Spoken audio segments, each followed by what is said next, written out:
네, 저희 TBS가 31살입니다. TBS 개국 31주년을 맞아서 연속 기획으로 이번 주 내내 특집 인터뷰를 준비하고 있는데요. 주제는 포스트 코로나와 우리의 자화상입니다.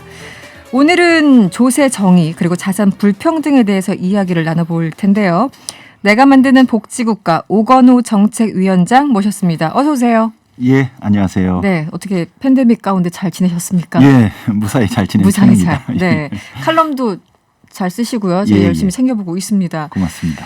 지금 사실 이제 얘기할 게 너무 많아요. 자산 불평등만 해도 1시간, 2시간 얘기할 수 있을 것 같은데 하나하나 좀 따져볼게요. 통계청이 지난달 발표한 2021년 1분기 가계 동향 조사 결과 이걸 봤더니 우리나라 빈부 격차가 여전히 심각하다고 나왔습니다. 사실은 여러 가지 이제 예전보다는 복지 혜택도 있고 전체적으로 나라 국력도 올라가고 해가지고 이게 조금 잦아드는 게 아닌가라는 기대감이 있었는데 전혀 아닌 것 같아요. 이 원인이 뭘까요? 그러니까 분기별로 통계청이 발표하거든요. 네네. 그래서 언론이나 정부도 민감하게 그 분기별 수치에 반응을 하시는데 사실 좀 길게 보면요, 큰 변화가 없어요. 그렇죠. 그러니까 굉장히 불평등이 심하고. 네. 정부가 여러 정책을 쓰고는 있습니다만은 그 격차가 거의 고착화됐다고 보고 있고, 특히 작년에 코로나 재난을 겪으면서 네네. 이제 그 전에도 이게 불평등이 심각했는데 훨씬 더 이제 확대 재생산되는 이제 그런, 아직은 이게 다 통계로 잡히진 않습니다만은 작년하고 지금 진행되는 일이니까 이제 많은 분들이 오히려 더 확대 심화되고 있는 거 아니냐, 이제 그런 우려까지 하고 있죠. 네.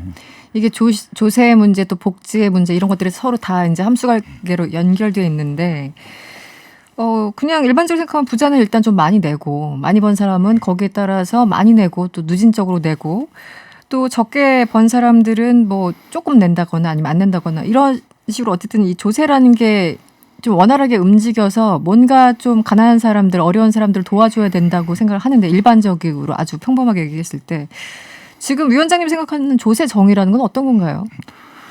보통 사람들이 생각하는 조세 정의는 소득이 있으면 당연히 세금을 낸다. 당연히 낸다. 네. 이게 일종의 조세 형평성이라고 네. 이름 붙일 수 있고, 또 하나는 소득이 다 똑같지는 않잖아요. 네. 그러니까 많이 버는 사람들이 좀 더 많이 세금을 낸다. 이건 누진성입니다. 네네. 그래서 형평성, 누진성. 아마 많은 분들이 이것을 조세 정의의 중요한 원칙으로 볼 것 같아요. 네, 거기에 대해서 크게 이견을 갖고 있는 사람은 많지는 않을 것 같아요. 예. 누진적이고 이제 형평성을 가지고 세금을 낸다.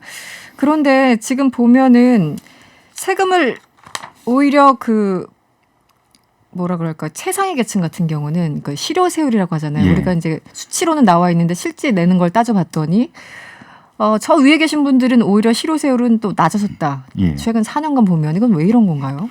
그러니까 제가 조금 설명을 드리면 우리가 그 세금에서 세율이 있잖아요. 네. 근데 세법에 있는 세율, 예를 들면 누구는 25%, 네. 최고 세율 45%, 이건 법정 세율이라고 하는데 네. 지금 사회자께서 말씀하신 건 실효세율이거든요. 그래서 법정 세율은 5개 구간, 7개 구간 딱 정해져 네. 있는데 실효세율은 개인마다 다 달라요.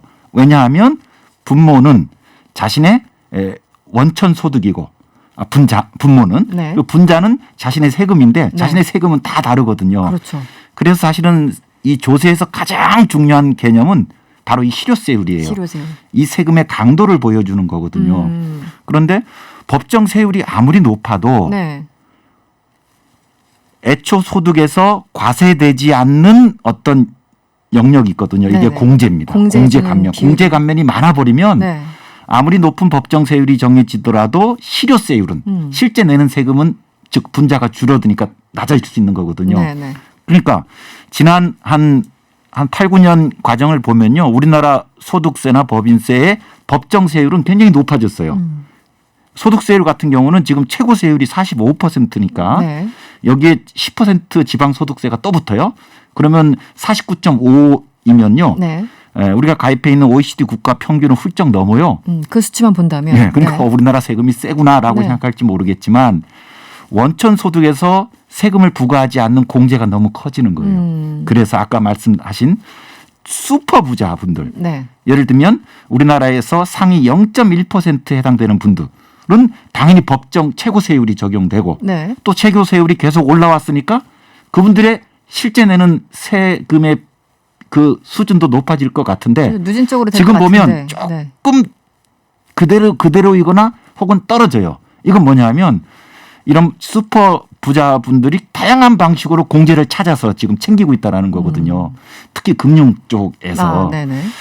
그래서 요번에 그 상위 0.1%의 실효세율이 하향한 건 굉장히 중대한 사안이거든요. 0.1%. 예. 국세청에서 2012년부터 이 수치를 공개한 이후 좀 계속 올라갔었는데 이번에 처음으로 아래로 떨어졌거든요. 그래서 야, 이게 슈퍼 리치들에게 그들이 찾아서 가져갈 수 있는 어떤 금융 영역에서의 공제, 세금을 피해갈 수 있는 공제 영역이 꽤 지금 존재한다라는 걸 지금 반증한 거예요. 그러니까 뭐 불법까지는 이걸 이제 아니더라도 찾아내야 됩니다. 네, 불법까지는 아니더라도 법망을 빠져나갈 수 있는 이제 지식이 많은 거겠죠. 그래서 이렇게 하면 공제도 많고 저렇게 하면 이걸 이제 포트폴리오를 구성할 거잖아요, 자산을. 그렇죠. 그래서 많이 공제받을 수 있는 방향으로 가서 결과적으로는 실효세율을 낮추게 만드는 그런 그렇죠. 효과. 그리고 그분들은 뭐 아주 전문적인 또 이 그렇죠. 세무 상담사들을 두고 하니까 그래서 이제 세율에 대한 논란이 우리 사회에서 컸는데 최고 세율은 꽤 높아졌어요. 오히려 틈틈이 있는 이런 공제 틈새 이런 것들을 정비하는 게 이제 또 새로운 과제로 등장한 겁니다. 그래서 지금 말씀하신 게 지금 최근 4년간 전체 세율은 높아졌는데 실제 고소득자 세부담은 늘지 않았고요. 지금 말씀하신 정말 최상위 계층 한 0.1% 정도는 오히려 실효세율은 낮아졌다. 예전보다 덜 내더라 세금을. 그렇게 된 상황입니다. 어디서부터 이 공제제도를 좀 가장 먼저 손봐야 되는 건가요? 어떻게 보십니까? 공제제도 사실 우리나라 소득세는 이제는 세율의 문제라기보다는 공제예요. 공제. 아무리 세율이 높아도 공제가 너무 많아버리면 실제로 걷는 세금, 내는 세금은 줄어들 수밖에 없거든요. 근데 이 공제를 개혁하기가 어려운 게 슈퍼 리치들도 공제를 여러 가지 방식으로 이제 찾아가고 있는데 사실은 모든 소득자들이 다 공제를 받고 있거든요. 그러니까 일반 서민들도 상당한 공제를 지금 받고 있습니다. 그러니까 공제를 선보는 순간 아마 언론은 서민 증세를 한다라고 또 바로 이렇게 타이틀을 걸 거예요. 그러다 보니까 정부도 그렇고 국회 정치권도 그렇고 제가 쭉 한 뭐 이렇게 20년 동안 지켜본 바로 의하면 공제를 선보자는 얘기를 잘 못해요. 저는 그래서 이제는 일반 서민들한테 해당되는 공제들도 있거든요. 굳이 뭐 그걸 선보라는 건 아니에요. 상위 계층들에게 적용되는 공제들이 있어요. 특히 금융상품들의 공제들이 있습니다. 높은 세율이 적용되지 않고 이제 세법에서는 분리과세라고 하는데 일정한 단일세율이 적용되는 거거든요. 저는 이런 것들을 타켓으로 삼아서 이런 금융상품들의 구조조정이 저는 필요하다고 봐요. 알겠습니다. 사실 이제 세금 문제하면 부동산하고도 또 이제 직접적으로 연관이 되는데 요즘 뭐 종부세, 재산세 굉장히 복잡합니다. 민주당도 보궐선거 이후에 여러 가지 진단을 하고 있는데 모르겠어요. 저 개인적으로는 민주당에서 좀 잘못된 방향으로 가고 있는 건 아닌가라는 생각이 저 개인적으로는 드는데 종부세, 재산세는 발표를 했어요. 어떻게 보십니까? 지금 논의 과정. 그러니까 내일 11일입니다. 내일 11일 오전 10시에 민주당에서 의원총회를 열어서 부동산 세제 개편안을 확정한대요. 당론을. 저도 사회자님하고 좀 비슷한 생각입니다. 아주 속이 터집니다. 종합부동산세법 제1조에 목적이 명시되어 있는데요. 두 가지 목적이에요. 하나는 종합부동산세를 통해서 부동산 과세에서의 조세 형평성을 도모한다. 두 번째, 부동산 가격 안정화를 도모한다예요. 지금 한국의 부동산 시장이 어떤 상태입니까? 지난 1년 동안 폭등을 했고 특히 고가 주택에서의 그 상승폭은 더 크거든요. 집값이 오르면 세금도 오르는 건 상식이에요. 근데 집값이 올랐다고 기존의 보유세 체계를 개편해가지고 그분들에게 세금을 안 늘게 하겠다는 건데 이건 어불성설이죠. 아까 좀 전에 우리가 얘기했던 이 불평등의 또 가장 근원적인 게 자산에서의 불평등인데 이 고가의 주택을 가지신 분들한테 아니 자산 가격 상승은 그대로 다 인정하고 이것도 불로소득과 특혜거든요. 인정하고 불로소득이죠. 전형적인. 그 세금에 대해서는 그분들이 불평을 하니까 받아주는 거예요. 그리고 올해 그 국토부가 발표한 자료에 의하면 이제 주택인 경우에 아파트를 포함해서 이 종부세 대상이 전체 주택의 3.7% 정도 되거든요. 그게 주택수를 봤을 때 3.7%. 주택수의 3.7%인데 지금 민주당에서 내일 논의할 안건은 2%만 주택의 2%만 종부세를 매기자는 거니까 거의 절반을 그러니까요. 빼주자는 거거든요. 그래서 이 상위 4% 주택을 가지고 지금 이 코로나 때문에 다들 죽어가는 이 상황에서 집권 여당이 저렇게 힘을 쏟을 땐가 저는 답답하고, 저는 또 최근에 이제 언론 보도를 보면서 저도 깜짝 놀란 건데, 제가 노무현 정부 시절부터 이 부동산 세제에 관심을 가지고 있었거든요. 그런데 김진표 그 부동산 특별위원회 위원장을 맡고 계신데 라디오 인터뷰에 나와가지고 상위 2%만 종부세를 매기겠다. 왜냐? 이게 노무현 정부의 정책을 계승한 거래요. 왜냐하면 종합부동산세를 노무현 정부 때 도입했는데 그때 상위 1%만 매기는 걸 목표적으로 했었다.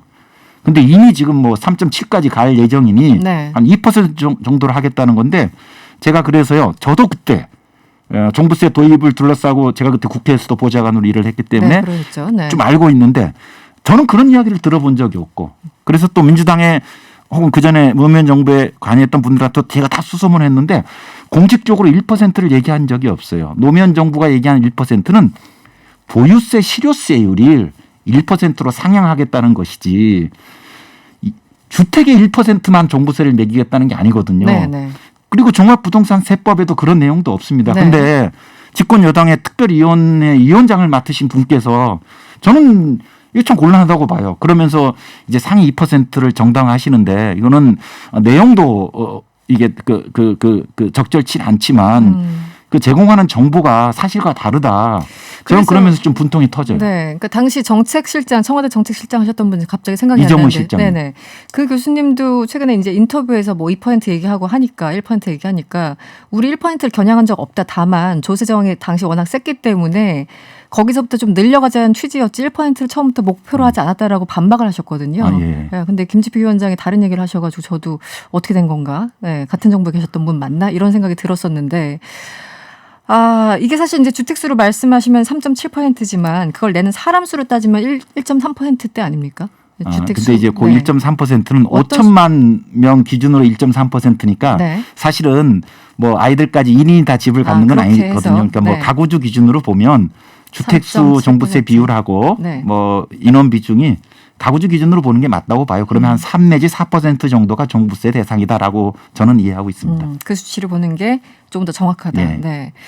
내일 어떤 발표가 나올지 모르겠습니다만, 뭐 다시 기회가 된다면 또 말씀을 나누도록 하고요. 또 하나 있습니다. 지금 기본소득에 대해서 여러 가지 얘기를 하시는데, 이재명 지사와 또 이제 그렇지 다른 대선 주자들 간에 공방이 있습니다. 기본소득에 대해서는 어떤 입장이신가요? 저요? 위원장님은. 그러니까 저도 그렇고요. 또 주위 분들이 기본소득의 매력을 많이 갖고 계세요. 왜냐하면 현재 이 시장의 불평등이 너무 심하고, 그러니까 시장에서 소득을 얻기가 쉽지 않단 말이죠. 그리고 재분배를 목적으로 하는 이제 그 소득보장제도 사회안전망이 있는데 계속 구멍이 틈새 있거든요. 그러니까 아예 모든 사람한테 다 주는 기본소득. 여기에 매력을 느끼는데, 근데 사실은 기본소득은 종류가 굉장히 많거든요. 개념이 말씀하시는 분들보다 굉장히 좀 다르고 액수도 다르고 그렇더라고요. 그래서 제가 최근 논란 보니까 이재명 지사가 국민의힘도 기본소득을 내걸지 않았냐 했더니 국민의힘 쪽에서는 그 정강정책 1조에 기본소득이 명시되어 있는데 우리가 얘기하는 기본소득은 그거하고는 다르다 이렇게 얘기하는데, 이재명 지사가 얘기하는 건 부분 기본소득 혹은 소액 기본소득이라고 해서 5천만 국민 모두한테 주는 기본소득입니다. 저는 아직 이 제도를 도입하기에는 저는 우리 사회가 맞지 않다고 봐요. 왜냐하면 금액이 너무 작아서 이것을 통해서 불평등 해소라든지 이런 정책적 목표를 도모할 수 있을까? 왜냐하면 소요 필요한 재정은 많이 들거든요. 그 대신 특정 인구 집단을 대상으로 하는 기본소득, 청년 기본소득, 농민 기본소득, 예술인 기본소득, 그리고 지역이나 집에서 자녀나 부모를 돌보지만 지금 아무런 보상을 못 보고 있잖아요. 이런 분들을 위해서는 뭐 돌봄 기본소득, 또 사회적으로 유익한 활동을 하신 분들한테는 참여소득 이런 거, 이런 게 이제 복지계에서는 사회수당이라고 부르고 기본소득에서는 범지형 기본소득이라고 부르는데, 저는 이런 영역부터 확대해 가면 서로 손을 잡고 갈 수 있지 않을까 그렇게 생각합니다. 지금 이제 이재명 지사는 그 이낙연 그 전 대표나 뭐 정세균 전 대표나 좀 결을 달리해가지고 서로 반복하게 오가고 있는데, 합치할 수 있는 부분도 있는 것 같고 아예 그냥 다른 얘기 하시는 부분도 있고 좀 논의가 혼재되어 있는 것 같습니다. 그러니까 제가 범주형 혹은 사회수당형, 뭐 네. 청년 기본소득, 농민 기본소득 같은 이런 유형의 기본소득을 추구하면 이낙연 분이 전 대표님이나 네. 이 지사나 그렇게 이견이 없을 거예요. 그리고 기존의 복지 계약하고도 이견이 없어요. 그런데 네. 5천만 국민에게 모두 주자. 네. 이게 이제 보편적 기본소득이죠. 그러면 아마 서로 합 차이가 어려울 겁니다. 어려운 상황일 것이다. 네, 알겠습니다. 오늘 시간이 다 돼서 오늘은 여기서 마무리를 하겠습니다. 지금까지 내가 만드는 복지국가 오건호 정책위원장이었습니다. 오늘 고맙습니다. 예, 고맙습니다.